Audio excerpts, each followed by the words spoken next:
நாம் தமிழர் கட்சி திராவிட முன்னேற்ற கழகத்திற்கு சவால் என்று சொன்னால் அதை விட வேடிக்கை எதுவுமே கிடையாது. 2024 நாடாளுமன்ற தேர்தலில் நாம் தமிழர் பெற்ற வாக்குகள் என்பது பெரும்பான்மையான வாக்குகள் எங்களுடைய வாக்குகள். தப்பு பண்ணிட்டு நீ மறுபடியும் எங்களை தொட்டிருக்க கூடாது. தொட்டுட்ட, தொட்டவனே நான் விட்டதே இல்லை. இதை நான் வன்மையா கண்டிக்கல, கண்மையா வண்டிக்கிறேன். இதுல திடீர்னு நாங்க தான் வந்து எதிரி, திமுகவுக்கு நாங்க தான் எதிரி கிளம்பிருக்காங்க. யாரு? சிங்கம், புது சிங்கம். சிங்கம் வந்து வேடிக்கை பார்க்க வராது, வேட்டைக்கு தான் வரும். ஆனா என்ன ஒண்ணு, சனிக்கிழமை மட்டும் தான் வேட்டையாடும். இந்த மாதிரி விசித்திரமான சிங்கத்தை நான் இங்கே பார்த்துருக்கேன். நாம் தமிழக கட்சி பெற்ற வாக்கு, நாம் தமிழக கட்சி கோட்பாட்டுக்கு தத்துவத்துக்கு இருந்த வாக்கு, உதிரிகளால் இருந்த வாக்கு இல்ல. 2024 பிப்ரவரி 2ஆம் தேதி தாவேகானி கட்சி பெற ட்விட்டர் அறிவிக்கிறது. அறிவிச்ச பிறகு அக்டோபர்ல வந்து மாநாடு போடுறது. மாநாட்டில் கோட்பாடு முரணாக இருக்கிறது தெரிஞ்ச பிறகு நாம் தமிழக கட்சி மிக கடுமையாக விமர்சிக்குது. இன்னைக்கு வரைக்கும் விமர்சிக்கிறோம். அதுக்கு பிறகு இங்க ஈரோடு கிழக்கு இடைத்தேர்தல், ஈரோடு கிழக்கு இடைத்தேர்தல்ல திமுக போட்டி போடுது, நாம் தமிழக கட்சி போட்டி போடுது. 2 தான் போட்டி போடுறோம். பிரதான கட்சியான அதிமுக கூட இல்ல. அந்த தேர்தல் காலத்தில் நாம் தமிழக கட்சி 24,000 வாக்களை பெற்றது. அங்க தாவேகாவோட வாக்கு எங்க போச்சு? நோட்டாவுக்கு போட்டாங்கன்னா நோட்டாவுக்கு 6,000 பேர் தான் போட்டிருக்கான். அதான் தாவேகாவோட வாக்கா?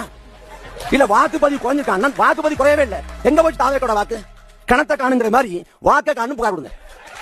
யாரு பேசுறது?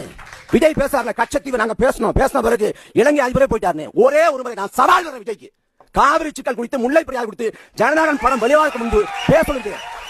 காவிரி சிக்கல் குறித்து, முல்லை பெரியார் குறித்து விஜய் வாய் திறக்க மாட்டார். வாய் திறந்தா கர்நாடகாவில், கேரளாவில் உங்க படம் ஓடாது. அப்ப படத்திற்காக 25 கோடி வர்த்தனத்துக்காக வாய்மொழி மௌனமா இருக்காரு. மதுரையில பேச வேண்டியது, மதுரை மக்களின் வாழ்வியலோடு தொடர்புடையது முல்லை பெரியாறு.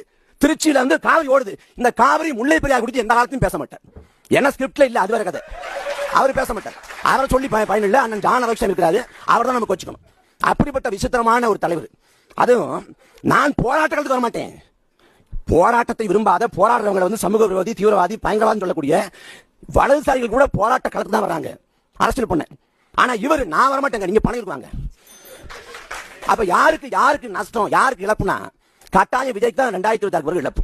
இல்ல தாவேகா யாருக்கு சவால்னா, தாவேகா தொண்டர்கள் விஜய்க்கு சவால். மரத்தில் ஏறக்கூடாது, உயர பிடிச்சு பிடிக்க கூடாது. அதே போல விஜய் தாவேகா தொண்டர்களுக்கு சவால்.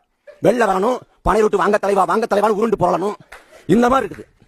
வாங்க, நாம் தமிழக கட்சி பேச மாட்டோம் நாங்க. இப்பதான் வந்திருக்காங்க, இப்பதான் பேச ஆரம்பிக்கிறாங்க. இனிமேதான் காலம் சூடு பிடிக்கும். அதனால எங்களுக்கு எதிரிங்கிறது திமுக, அதிமுக, காங்கிரஸ், பாஜக.